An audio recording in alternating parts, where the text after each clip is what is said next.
तो हेलो दोस्तों, कैसे हैं आप सब। उम्मीद करते हैं आप सब अच्छे से होंगे। तो आज के वीडियो हम लेके आए हैं पास्ट टेंस के बारे में। पिछले वीडियो में हम लोग प्रेजेंट टेंस खत्म कर चुके थे, तो जो नहीं देखे हैं वो पीछे जाके देख ले, या लिंक इसके नीचे में डाल देंगे हम। और आज हम लोग पढ़ने वाले हैं पास्ट टेंस के बारे में। पास्ट टेंस होता है भूतकाल, हिंदी में बोले तो भूतकाल, और पास्ट टेंस का मतलब होता है जो बीत गया है उसके बारे में बात करते हैं, उसको पास्ट टेंस बोलते हैं। जो बीता हुआ चीज के बारे में बात करते हैं उसी को पास्ट टेंस बोलते हैं। प्रेजेंट टेंस पढ़े थे, तो प्रेजेंट टेंस जो अभी में हो रहा है, वर्तमान में जो चलता है उसको हम लोग प्रेजेंट टेंस बोलते हैं। अभी पास्ट पढ़ने जा रहे हैं, पास्ट जो बीत गया है उसके बारे में पढ़ने जा रहे हैं। लेकिन पास्ट भी चार टाइप से होता है। पास्ट टेंस को चार पार्ट में डिवाइड किया गया है। तो आज हम लोग फर्स्ट पार्ट और सेकेंड पार्ट पढ़ने वाले। देखिए फर्स्ट पार्ट पढ़ने वाले हैं सिंपल पास्ट टेंस या past indefinite tense. Simple past tense भी बोलते हैं और इसी को पास्ट इंडेफिनिट टेंस भी बोलते हैं। हाँ, तो सिंपल बोले या इंडेफिनिट बोले दोनों सेम चीज है। अब इसका पहचानने का तरीका क्या है, कैसे पहचानेंगे कि ये सिंपल पास्ट टेंस का। पर देखिए पास्ट टेंस का पहचानने का रूल है कि पीछे में था आना चाहिए। बीता हुआ का बात करेगा, था रहेगा तो समझ जाना ये पास्ट टेंस का बात कर रहा है। अब सिंपल पास्ट टेंस है, ये कैसे पहचानेंगे। हम लोग सिंपल प्रेजेंट टेंस में पढ़े थे तो उसमें था ता है, ती है, ते है ना। तो पास्ट टेंस में देखिए ता था, ती थी, ते थे हैं।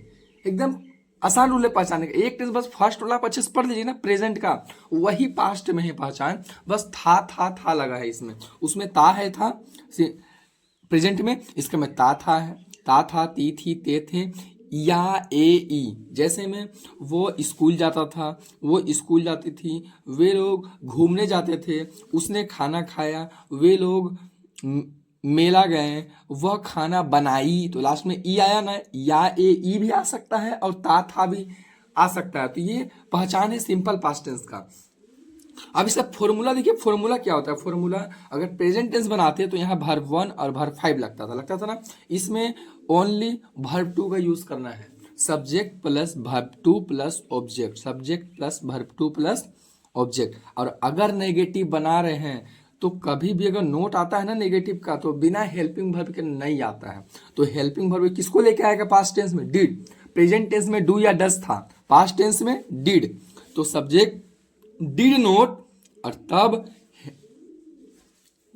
उसके बाद वर्ब 1 का यूज करना है, क्योंकि हेल्पिंग वर्ब लगने के बाद वर्ब 2 और वर्ब 5 का यूज नहीं होता। हम लोग प्रेजेंट टेंस में भी देखे थे वर्ब 1 और वर्ब 5 था दोनों लगाने का, लेकिन उसमें हम लोग वर्ब 1 का यूज किए थे नेगेटिव बनने के बाद। इसमें भी हम लोग वर्ब 1 का यूज करना है, वर्ब 2 का यूज नहीं होगा नेगेटिव में। और फिर ऑब्जेक्ट। अगर इंट्रोगेटिव और डब्ल्यू एच क्वेश्चन वर्ड क्या होता है, दोनों क्वेश्चन पूछने के लिए यूज किया जाता है। क्या के लिए, दोनों क्वेश्चन पूछने के लिए यूज किया जाता है। इसका उपयोग करते हैं जब फर्स्ट में क्या लगा करके सवाल पूछना है। क्या आप स्कूल जाते थे, क्या आप खाना बनाते थे, क्या आप पढ़ते थे। फर्स्ट में अगर क्या आएगा तो इसका यूज करेंगे। और अगर बीच में पूछना है वह क्या बनाती थी, आप क्या पढ़ते थे, आप क्यों जाते थे स्कूल, तो ये डब्ल्यू एच क्वेश्चन वर्ड से बनेगा। अगर आगे में क्या लगा के पूछ रहे हैं तो क्या के लिए वाट लगाने का जरूरत नहीं है इंग्लिश ट्रांसलेट में। बस जो भी हेल्पिंग वर्ब रहेगा उसको आगे निकाल दीजिए बस। हेल्पिंग वर्ब सब्जेक्ट पीछे चल जाएगा, तो डिड सब्जेक्ट और पीछे वाला सेम वर्ब 1 और object same. W H question word से पूछेगा तो सबसे पहले डब्ल्यू एच क्वेश्चन वर्ड को ही लिखना है। अगर कब पूछ रहा है तो वेन लगा दीजिए, कहाँ पूछ रहा है तो वेयर लगा दीजिए। डब्ल्यू एच क्वेश्चन वर्ड होता क्या है तो नीचे देखिए एक बार लिख दिए, डब्ल्यू और एच से स्टार्ट होने वाला क्वेश्चन वर्ड। डब्ल्यू से वेयर भी होता है कहाँ, वाट मतलब भी क्या होता है, वेन मतलब कब। सेंटेंस में अगर बोलेगा कब जाती थी स्कूल तो वेन लगा देंगे, क्यों जाती थी तो वाई लगा देंगे, कैसे जाती थी तो हाउ लगा देंगे।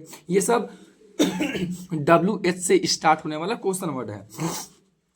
अगर डब्ल्यू एच क्वेश्चन वर्ड से सवाल पूछेगा तो पहले डब्ल्यू एच ही लगाना है। और क्वेश्चन पूछने जो ऊपर में हम लोग बनाते थे, क्वेश्चन पूछने सेंटेंस में हेल्पिंग वर्ब पहले आता है, सब्जेक्ट बाद में, हेल्पिंग वर्ब पहले, सब्जेक्ट बाद में। ये रूल याद रखना है ये। अब किसी को डाउट होगा कि वर्ब 2 का मतलब क्या होता है, तो वर्ब का 5 फॉर्म होता है। तो वर्ब 2 में थोड़ा सा चेंजेस होता है। जैसे यहाँ पे लिख दिया देखिए, ये वर्ब 1 फॉर्म है और ये वर्ब 2 फॉर्म है। जैसे गो होता है वर्ब 1, तो हम लोग को अब पास्ट टेंस में वर्ब 2 यूज करना है ना, तो वर्ब 2 वेंट हो जाएगा। तो अब हम लोग वेंट यूज करेंगे। वो स्कूल जाती थी तो वेंट लगाएंगे, सी वेंट टू स्कूल। सिंग सिंग का सेंग हो जाता है, कम का केम हो जाता है, राइट का रोट हो जाएगा, ईट का एट हो जाता है। ये वर्ब टू फॉर्म है। ये आपको पास्ट टेंस जानने के लिए ये आपको याद करना पड़ेगा। हाँ, तो याद होगा तभी बना पाइएगा इसको। तो वर्ब आपको यहाँ तो हम 5 ही 6 लिख दिए हैं आपको और भी याद करना है। ग्रामर बुक से कहीं पर वर्ब लिखा हुआ रहता है तो वहाँ से फॉर्म आपको याद कर लेना है। अब ये फॉर्मूला तो पढ़ लिए हैं, अब चलिए इसका ऑपरेशन करते हैं, मतलब एग्जाम्पल सॉल्यूशन करते हैं। जब तक एग्जाम्पल सॉल्यूशन है तब तक क्या मजा आएगा। आइए, फर्स्ट एग्जाम्पल है मैं स्कूल जाता था। मैं स्कूल जाता था तो मैं का हो जाएगा आई, और सिंपल पास्ट टेंस से ता था पीछे में दिख रहा है, ता था दिख रहा है, तो ये सिंपल पास्ट का पता चल रहा है। तो वर्ब टू का यूज करेंगे, और जाना का गो होता है, लेकिन यहाँ वर्ब टू में क्या लग जाएगा, went. I went to school, I went to school, मैं स्कूल जाता था। मैं स्कूल नहीं जाता था, आई। नोट लगाना है तो कोई ना कोई हेल्पिंग वर्ब आएगा, पास्ट टेंस में हेल्पिंग वर्ब डिड है, डिड, तो आई डिड नोट। अब simple verb go to school, अब वर्ब टू का यूज नहीं होगा, तो यहाँ पे वेंट नहीं लिखेंगे, अब गो लगाएंगे। यहाँ पे वेंट नहीं लिखना है, अब गो लगाना है। सिंपल नेगेटिव बनने के बाद वर्ब का सिंपल फॉर्म लगाना है ही did not go to school, वो स्कूल नहीं जाता था। क्या मैं स्कूल जाता था, आगे में क्या लगा के पूछे तो बस हेल्पिंग वर्ब को आगे निकाल देना है और सब्जेक्ट को पीछे कर देना है। बाकी पीछे वाला ऐसे ही कर दीजिए, गो टू स्कूल, ये बन गया। ये बन गया interrogative sentence, did I go to school, क्या मैं स्कूल जाता था। अब नेक्स्ट है मैं स्कूल क्यों जाता था, बीच में क्यों लगा करके पूछ रहा है, तो ये डब्ल्यू एच। अगर आगे में क्या नहीं हुआ तो समझिए डब्ल्यू एच का क्वेश्चन वर्ड है। डब्ल्यू एच का मतलब होता है जिससे सवाल पूछ रहा है उसी का इंग्लिश पहले लिखे। क्यों, क्यों का वाई होता है, सबसे पहले वाई लिख लीजिए और क्वेश्चन पूछने सेंटेंस जैसे बनाते हैं वैसे बनाना। पहले हेल्पिंग वर्ब, तो हेल्पिंग वर्ब यहाँ डिड लगता है, सब्जेक्ट मैं है तो आई लगाएंगे, और go to school. Why did I go to school, मैं स्कूल क्यों जाता था, ये बन गया इसका सही ट्रांसलेट। अब नेक्स्ट एक और एग्जांपल देख लेते हैं हम लोग क्लियर करने के लिए। उसने खाना खा लिया, अब इसमें ता था ती थी नहीं है, लेकिन पीछे में क्या आया, या। हम पहचाने बताया था ना पहचान बताया था, या ए ई आएगा, हम बताया था ना, तो यहाँ पे या आ गया। समझ जाइए ये सिंपल पास्ट टेंस है। तो उसने लड़का लड़की देख कर लगाते हो, उसने का लड़का लड़की देख के ही या सी का यूज करते हो, तो यहाँ लड़का भी हो सकता है लड़की भी हो सकता है, तो हम यहाँ पे ही लगा दे रहे, ही।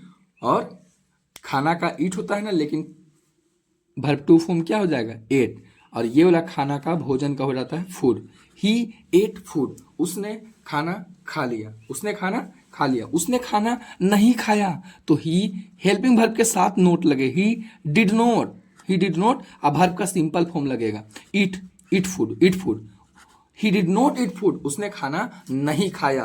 तो नोट लगने के बाद वर्ब का सिंपल फॉर्म लगेगा, वर्ब वन फॉर्म लगेगा, टू नहीं लगाना है और बस इतना याद रखना है कि इसका हेल्पिंग वर्ब में डिड आता है, डिड। क्या उसने खाना खाया, क्या लगा करके सवाल पूछ रहा है, तो बस हेल्पिंग वर्ब को आगे कर दीजिए ना, डिड लगता है, डिड को आगे कर दीजिए और ही को पीछे कर दिए, डिड ही, और पीछे का eat food, did he eat food. क्या उसने खाना खाया, उसने खाना कब खाया। देखिए बीच में सवाल पूछ रहा, आगे में क्या नहीं आया तो समझ जाइए डब्ल्यू एच क्वेश्चन वर्ड है, और इसका इंग्लिश सबसे पहले लिखेंगे तो कब का इंग्लिश होता है वेन। और क्वेश्चन पूछ रहा है तो क्वेश्चन पूछने का बनाने का तरीका, हेल्पिंग वर्ब पहले, हेल्पिंग वर्ब डिड रहता है, डिड, और उसके बाद सब्जेक्ट लिखिए, when did he eat food, उसने खाना कब खाया, when did he eat food. Next देखने वाले अब हम लोग, नेक्स्ट इसका दूसरा देखने वाले हैं पास्ट कंटिन्यूअस टेंस। अब पास्ट कंटिन्यूअस टेंस का पहचान क्या, इसको पहचानने का तरीका, पहचानेंगे कैसे, सिंपल पास्ट का तो पहचान लिया, ता था ती थी ते थे, या ए ई रहेगा, उसको सिंपल पास्ट बोलते हैं। अब पास्ट कंटिन्यूअस क्या होता है, कंटिन्यूअस मतलब कंटिन्यू कोई काम चल रहा होगा, तो या देखिए लिखा हुआ है पहचानने का तरीका, रहा था, रही थी, रहे थे, ये सारा चीज आएगा तो समझ जाना है कि ये पास्ट कंटिन्यूअस टेंस का सेंटेंस है। अब फॉर्मूला देखिए इसका में क्या लगता है, सब्जेक्ट प्लस, वहां देखिए प्रेजेंट कंटिन्यूअस में क्या था, रहा है, रही है, रहे हैं था ना, इसका बस पीछे था लग गया, रहा था रही थी हो गया। और प्रेजेंट टेंस का फॉर्मूला देखिएगा तो फॉर्मूला सेम था, बस यहाँ पे इज एम आर का यूज होता है, बस इज एम आर का यूज होता है। और यहाँ पास्ट टेंस में क्या लगाना है, वाज वेयर, बस इतना ही फर्क है। इसलिए बस आपको एक टेंस अच्छे से पढ़ना है, एक टेंस अच्छे से पढ़ लिए ना, दूसरा टेंस खुद ब खुद पढ़ लीजिएगा अच्छे से। हाँ, तो बस यहाँ इज अमार था, यहाँ पे वॉज वेयर है, बस इतना ही फर्क है। नेगेटिव बनाने के लिए हेल्पिंग वर्ब के बाद नोट का यूज करते हैं, वो यहाँ किया हुआ है। अगर इंट्रोगेटिव बनाना है, आगे में अगर क्या लगाकर सवाल पूछता है तो बस हेल्पिंग वर्ब को आगे कर दीजिए, सब्जेक्ट को पीछे कर दीजिए, बाकी बन जाएगा। WH बनाना तो सबसे पहले WH का ही वर्ड का इस्तेमाल करते हैं, बाकी फिर जैसे बनाते हैं क्वेश्चन पूछने वाला वैसे बना देना है। अब यहाँ पे वॉज वेयर किसके साथ यूज करेंगे, तो वॉज वेयर का यूज यहाँ पे बतलाने जा रहे हैं। वॉच का यूज जितना हम उस दिन बताए थे, आज भी जितना भी एस वाला हेल्पिंग वर्ब है जिसका पीछे में एस लगा होता है वो ही के साथ, सी के साथ, इट के साथ, कोई सिंगुलर नाउन के साथ लगता है। यहाँ आई के लिए भी यूज होगा, ताकि सिंपल प्रेजेंट टेंस में, प्रेजेंट कंटिन्यूअस टेंस में आई के लिए एम था, वहां पे इज आर था ना, तो आई के साथ एम लगाते हैं। यहाँ नहीं है आई के लिए, तो यहाँ पे वॉच का इस्तेमाल करेंगे। आई, ही, सी, इट और कोई सिंगुलर नाउन आ जाएगा तो हम लोग वॉच का इस्तेमाल करेंगे। और वेयर का यूज कैसे करेंगे बाकी जो भी बचा, यू, वी, दे और प्लूरल नाउन जो भी रहा उसके साथ वेयर का यूज करेंगे। अब ये फॉर्मूला आप लोग को अच्छे से लिखना है, फॉर्मूला याद करना है, तभी एग्जाम्पल अच्छे से सॉल्यूशन कर पाइएगा। आइए अब एग्जाम्पल देखते हैं, इसका example solution.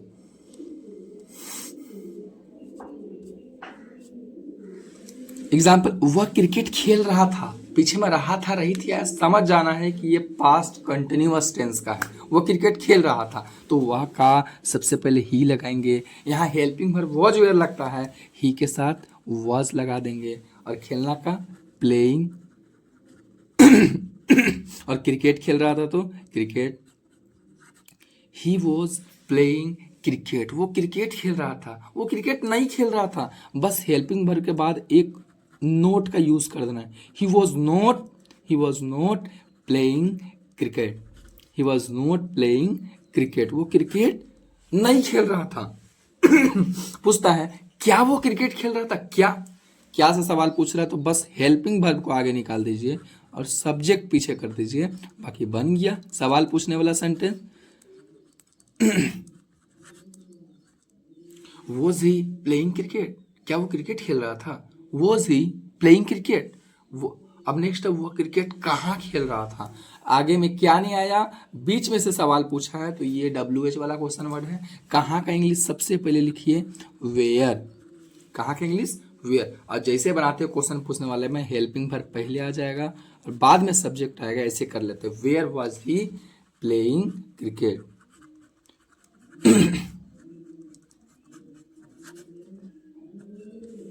Where was he playing cricket, वो क्रिकेट कहाँ खेल रहा था, तो ये हो जाएगा इसका सही ट्रांसलेट। नेक्स्ट देखते हैं, वह खाना बना रही थी, वह खाना बना रही थी।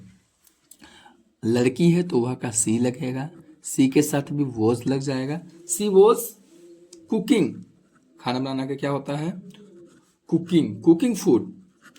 सी वॉज कुकिंग फूड, वो खाना बना रही थी, वो खाना नहीं बना रही थी, तो बस वॉज के बाद एक नोट लगा देना, she was not cooking food, she was not cooking food.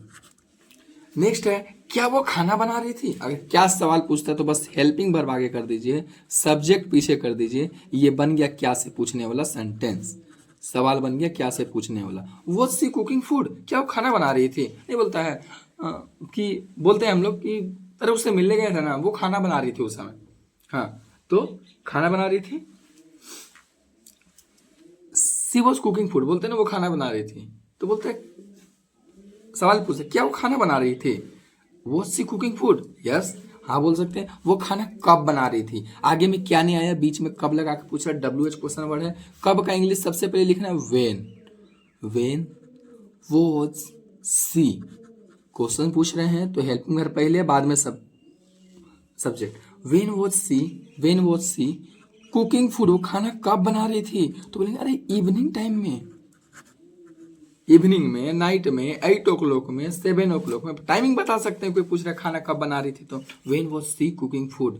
तो हम लोग ये अच्छे से पढ़ चुके हैं, सिंपल पास्ट टेंस और पास्ट कंटिन्यूअस टेंस। बस रिवीजन का देर है, रिवीजन कीजिएगा अच्छे से तो बहुत अच्छे से और क्लियर हो जाएगा, नहीं तो खुद से अगर नहीं पढ़िएगा तो कुछ नहीं हो पाएगा। हाँ तो ठीक है दोस्तों, मिलते हैं तब तक नेक्स्ट वीडियो में, तब तक के लिए अपना ख्याल रखिएगा।